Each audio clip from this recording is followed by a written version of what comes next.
So Hungarian history is it's really fascinating to me. It's so interesting.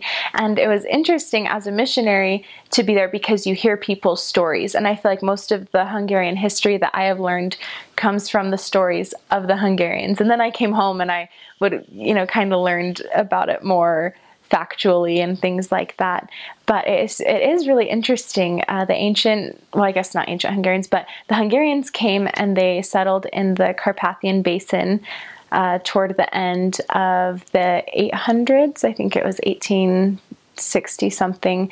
And so they settled there in the Carpathian Basin, and just interesting tidbits I would hear from the Hungarians. Around the year 1000, there was a king, Stephen, who came to rule, and he was responsible for the Christianization of Hungary there. And it was also during that time that they switched their writing, the language. So the Hungarian language, it used to be written in these kind of symbols.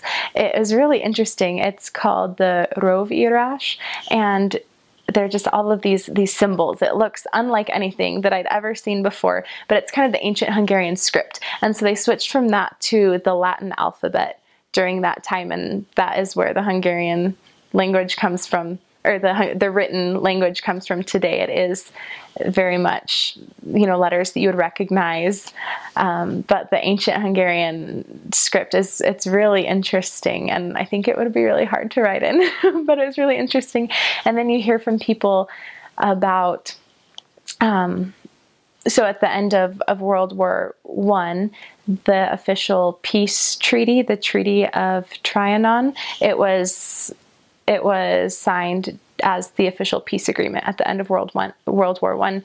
But in that, the Hungarians lost a lot of the land that was Hungary. It used to be a lot bigger than it is now. I think about 75% of the land that was Hungary was lost, and now it is in Romania and in parts of other countries like that. But a lot of times in Hungary, you see what Hungary was at one point, how big it was, and now it is just, a fraction of the size. It's about the size of Indiana right now. But it's just so interesting to hear about the history from the Hungarians and how they tell it. And I remember also stories from people about what it was like during World War II, and then also during the Soviet occupation of Hungary. And that's something that people lived through. It's not just history to them, something that you study that happened to your great-great-grandparents. It is very much a part of their lives, and it is something that a lot of them lived through. And it's really interesting to hear them talk about it. A lot of them, they were forced to learn Russian in school growing up, because that's what the situation was. And all over Hungary, you see these 10-story buildings that many of them live in. They are these kind of cement, big square block buildings. They're 10 stories high. There are usually about 4 to 6 different apartments on each floor, and they're just in rows and rows and rows in a lot of the cities. In the first city that I served in, there were just a ton of them. There are also a bunch of factories, and that city, it was once the industrial capital of Hungary during the Soviet occupation of Hungary. And so it is really just incredible to see how many of these buildings there are. And you look out and you see rows and rows and rows, and you think about all the people that live there. You just think, oh my gosh, there are so many people that are fit into these buildings, and people still live in them today. It's a lot less expensive to live in than living in a home separate from a building. But yeah, that's kind of what it looks like today. And you hear people's stories of growing up there and what it was like. And it's interesting to hear a lot of their perspectives, because I always kind of had the perception of, oh, it was such a bad thing. And I think there are a lot of tragic things that have happened. But then it was interesting to hear some people, and they say, okay, well, we have our freedom now. We're not under this communist rule or whatever it is, but we don't economically have a whole lot more.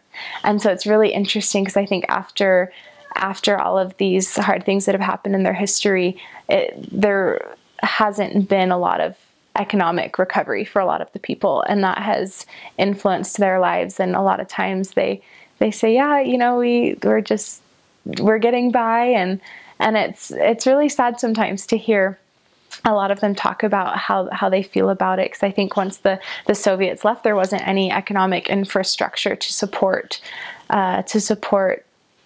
people, and they were kind of just left to pick up the pieces and move on with their lives. And a lot of them are still experiencing the effects of that.